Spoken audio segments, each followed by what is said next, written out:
Watching Lisa swim underwater, we can see that from the push-off, we're not really getting much of a drive off the wall. We can get a lot further off the wall, just pure drive from the legs. What we can also see is as Lisa hands enters the water, we've got a lovely hand and catch position. And then as you start the pull, you pull with the elbow a little bit too soon in the water. We need to try and keep that elbow nice and high a lot longer throughout the stroke, particularly on that right hand. The hand itself, keeping the smiley face pointing backwards, is very, very good.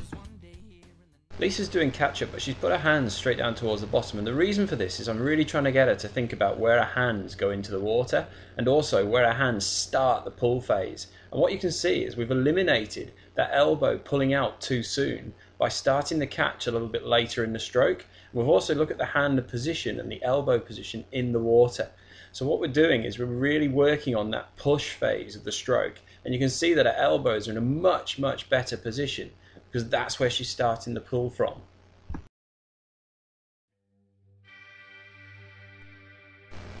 Watching Lisa swim, you can see that we've got a nice controlled stroke, and what we're really focusing on today, and have been focusing on for a little while, is trying to keep that arm a little bit longer out in front of us, that lead arm, before you start the catch stroke. And when you get it right, it's really, really good. When you get it not quite right, it's quite obvious. And when you watch you swim, you can see for that first few strokes of that length, your arm was excellent. Now if you watch coming back, you're going to think about it again, and you'll get a nice, great arm action to start with. And then as you get further down the length, you start getting confused. So you've got a couple of great strokes. 1, 2, brilliant.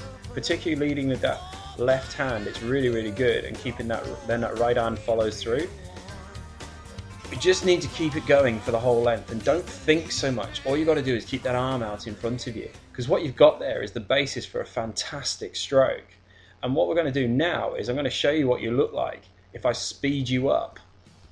So, speeding you up this time and holding that arm out in front of you, you're looking like a swimmer. Now I can tell you that this 50 metres is probably the fastest 50 metres you're going to swim for a while, but what it shows is actually the fundamentals of your stroke are there, and actually if you can just speed your stroke up now and hold that arm out in front of you, you're going to knock out a 50 metres in 29.3 seconds, which is how long this takes you.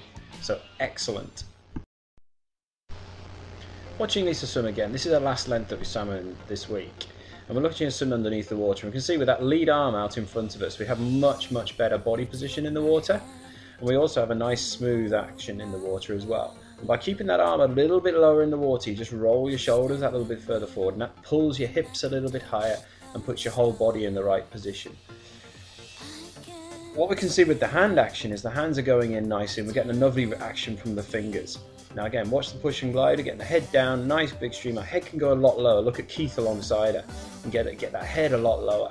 Okay, and we need, by putting that arm out in front of us and holding it a little bit lower in the water, you're forcing your elbow higher for longer. Now you can still see that you're dropping that elbow, but we need to keep pushing that elbow higher and higher and higher, so you stay over the top of your wrist for much, much longer.